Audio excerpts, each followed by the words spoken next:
नमस्कार। हमारे चैनल में आपका स्वागत है। मैं हूं रामचंद्र मौर्य।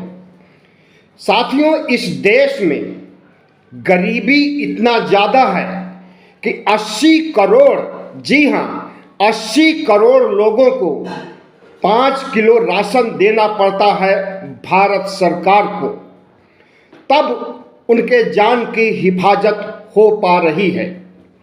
लेकिन इस देश में नेताओं की, सांसदों की, विधायकों की, मुख्यमंत्रियों की, सांसदों की आमदनी कितनी है, चल अचल संपत्ति कितनी है, यह जान करके रोंगटे खड़े हो जाएंगे। जी हाँ, हम आज बात करेंगे इस देश में मुख्यमंत्री कितना मालामाल है और कितनी ज़्यादा संपत्ति उनके पास है, और सूबे का मुखिया उन्हें बनाया गया है तो वह क्या माल काटने के लिए मुखिया बने हैं या सूबे की रक्षा के लिए, सूबे की हिफाजत के लिए, कानून व्यवस्था बनाए रखने के लिए उन्हें मुख्यमंत्री बनाया गया।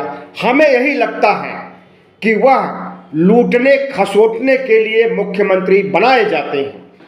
जी हाँ, आज हम इसी पर चर्चा करेंगे और आपसे एक निवेदन करेंगे कि हमारे चैनल को सब्सक्राइब कर लीजिए, इससे हमें बड़ी ताकत मिलेगी। इस देश में 80 करोड़ से ज़्यादा गरीब हैं, गरीबी रेखा के नीचे जहालत की जिंदगी गुजार रहे हैं। 80 करोड़ लोगों को अगर सरकार के द्वारा मुफ्त अनाज मुहैया न कराया जाए तो उनकी मौत हो सकती है और भारत दुनिया का सबसे बड़ा भूखमरी वाला देश हो सकता है। और दूसरी तरफ अमीरों की लंबी फेहरिस्त है। हम कारपोरेट उद्योगपतियों की बात नहीं करेंगे। उद्योगपतियों ने तो हद कर ही दी है। अडानी और अंबानी का नाम आए दिन लिया जाता है और जिस ढंग से अडानी अंबानी के मामले पर राहुल गांधी प्रधानमंत्री नरेंद्र मोदी को घेरते हैं और इन उद्योगपतियों को माला माल करने के लिए अरबों रुपए उन्हें दे देते हैं, और वही अडानी दुनिया का नंबर 2 का उद्योगपति हो जाता है।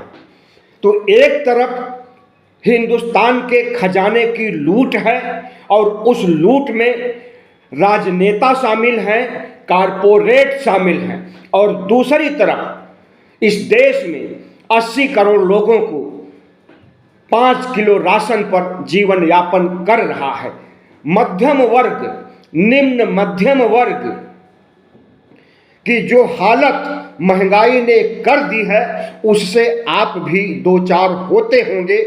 आपके यहाँ भी महंगाई का दंश परेशान करता होगा, लेकिन हमारे सांसद, हमारे नेता, हमारे मुख्यमंत्री, हमारे उप मुख्यमंत्री, हमारे तमाम सांसद अय्याशी की जिंदगी जी रहे हैं, लग्जरियस लाइफ बिता रहे हैं। आज हम चर्चा करेंगे कि हमारे देश में मुख्यमंत्रियों की आमदनी कितनी है। आमदनी नहीं बल्कि उनका बैंक बैलेंस कितना है। एडीआर नामक एक संस्था ने आंकड़े जारी किए हैं जिसके आधार पर कहा जा सकता है कि कुछ मुख्यमंत्री तो अरबपति हैं। हम बात चंद्रबाबू नायडू की कर रहे हैं, वही चंद्रबाबू नायडू जो समर्थन दे रखे हैं मोदी सरकार को और मोदी सरकार सत्ता में बनी हुई है। हम बात करेंगे नीतीश कुमार की भी और तमाम मुख्यमंत्रियों की, जिसमें ममता बनर्जी का भी नाम आएगा। लेकिन ममता बनर्जी एक ऐसी मुख्यमंत्री हैं जो 3 बार मुख्यमंत्री रहते हुए उनकी इनकम सिर्फ 15 लाख रुपए उनके बैंक अकाउंट में है। और पहले नंबर पर जो मुख्यमंत्री हैं वो है आंध्र प्रदेश के मुख्यमंत्री चंद्रबाबू नायडू। इनकी संपत्ति अरबों में है। 9 अरब 32 करोड़ 83 लाख 70,656 रुपए इनके पास हैं। 9 अरब और एक मुख्यमंत्री के पास।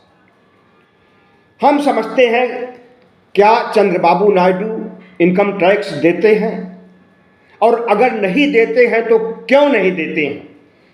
इनकम टैक्स अगर जनता के बीच का कोई आदमी नहीं दे, इनकम टैक्स देने के लायक है और वह नहीं दे, तो तुरंत इनका इनकम टैक्स विभाग उसे गिरफ्तार कर लेगा, जेल भेजेगा, मुकदमा चलाएगा, जुर्माना लगाएगा, तरह तरह से उत्पीड़न किया जाएगा। और एक मुख्यमंत्री अगर 9 अरब से अधिक, जी हाँ 900 करोड़ से अधिक संपत्ति उसके पास है, तो सवाल यही उठता है कि उनके मंत्रियों के पास कितनी संपत्ति होगी।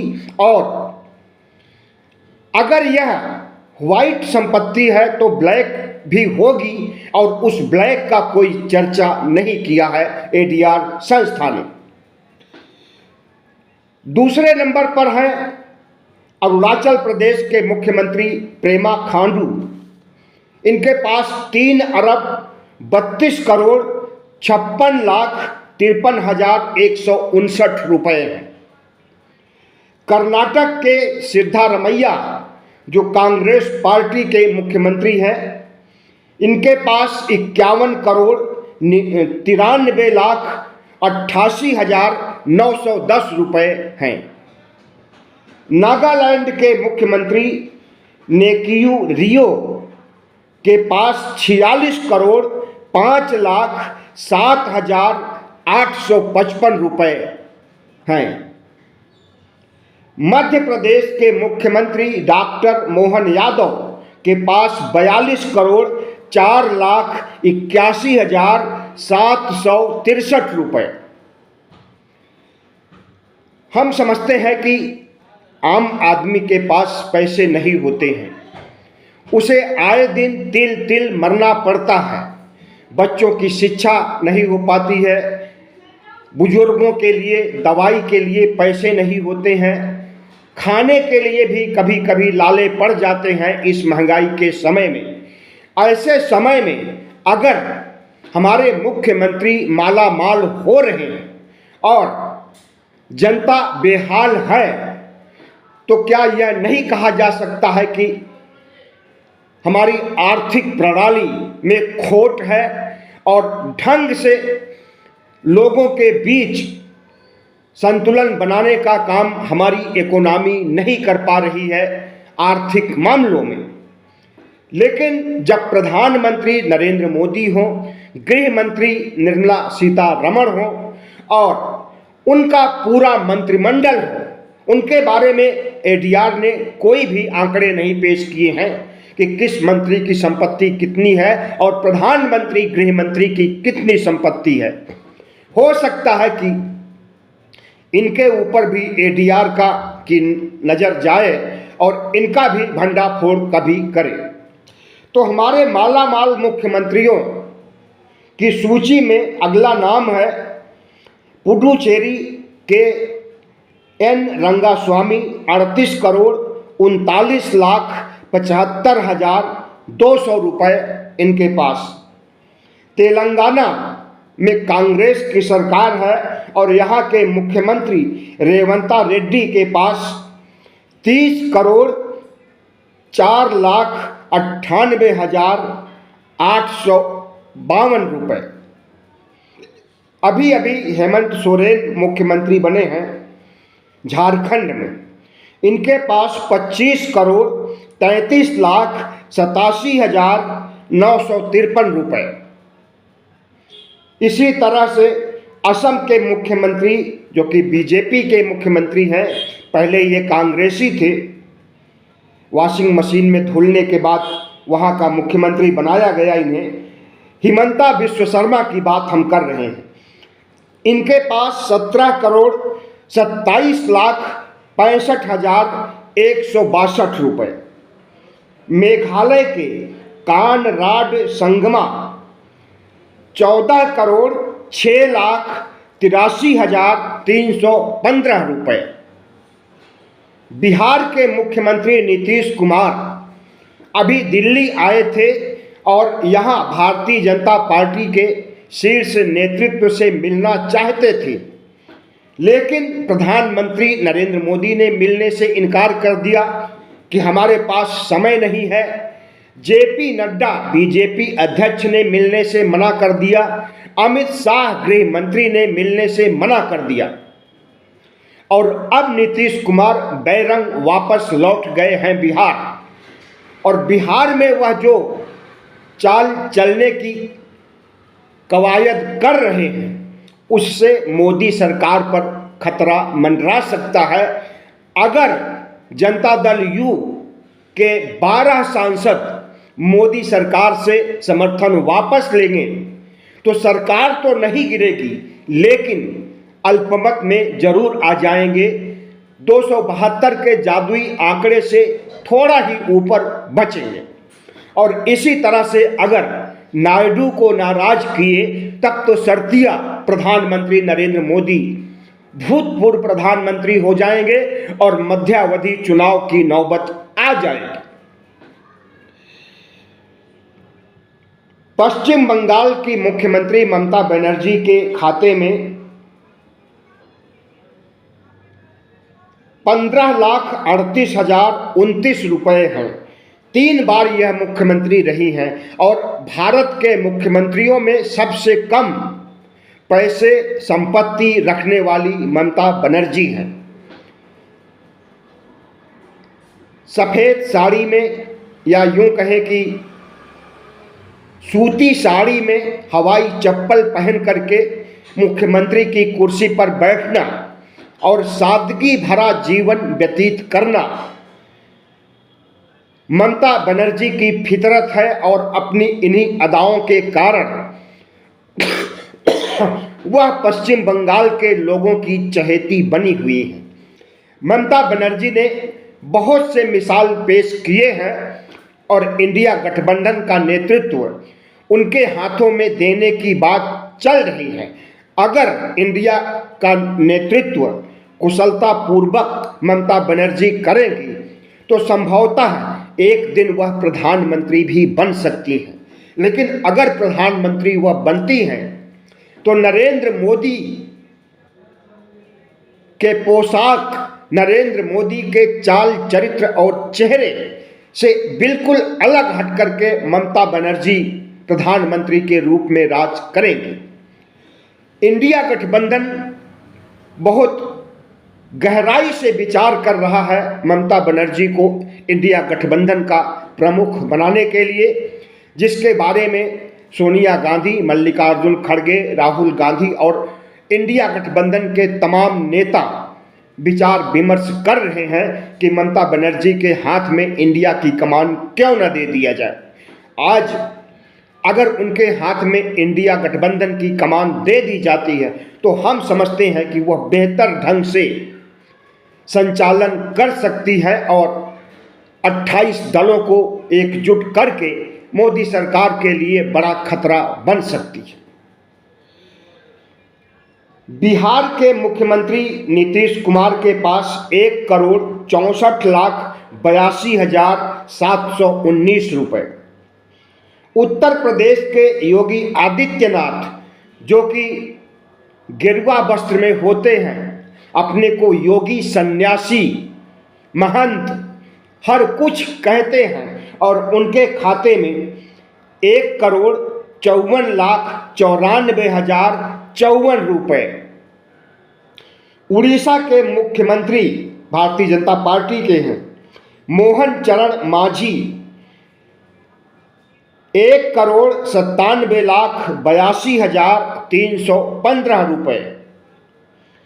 छत्तीसगढ़ के मुख्यमंत्री विष्णुदेव साय 3,80,81,550 रुपये। उड़ीसा के मुख्यमंत्री मोहन चरण मांझी 1,97,82,315। जम्मू कश्मीर के मुख्यमंत्री उमर अब्दुल्ला अभी हाल ही में मुख्यमंत्री बने हैं, इनके अकाउंट में 55 लाख रुपए। आतिशी जो कि दिल्ली की मुख्यमंत्री अभी हाल ही में बनी है, अरविंद केजरीवाल जब जेल से बाहर आए थे तो उन्होंने इस्तीफा दे दिया और आतिशी को मुख्यमंत्री बनाया था। 1,41,00,000 रुपए आतिशी के खाते में। देवेंद्र फडणवीस जो महाराष्ट्र के मुख्यमंत्री हैं, 13,27,00,000 रुपए।